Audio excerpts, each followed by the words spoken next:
Hello friends, today in this video we are going to learn these two idioms, spill the beans and piece of cake. तर या व्हिडिओमध्ये आपण बघणार आहोत spill the beans आणि piece of cake या idioms नेमकं कशा पद्धतीनं वापरल्या जाऊ शकतात. Spill the beans means reveal a secret, म्हणजे एखादं सिक्रेट आहे, एखादी गोपनीय माहिती आहे ती शेअर करणं. Will have an example now. Who spilled the beans about the birthday gift. याचा अर्थ काय?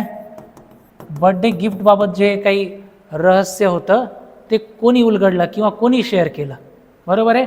Now will have a look at this idiom piece of cake, which means very easy. एखादी गोष्ट फार सोपी आहे, एखादं काम फार सोपं आहे हे दाखवण्यासाठी आपण पीस ऑफ केक नावाची इडियम वापरतो. Now we'll use it in a sentence. That match was a piece of cake for us. म्हणजे तो सामना आपल्यासाठी किंवा आमच्यासाठी फार सोपा होता, पीस ऑफ केक होता.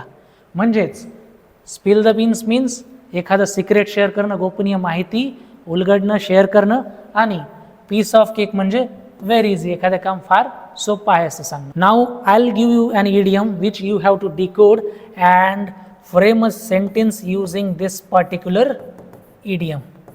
Hang in there. Your time starts now. Thank you.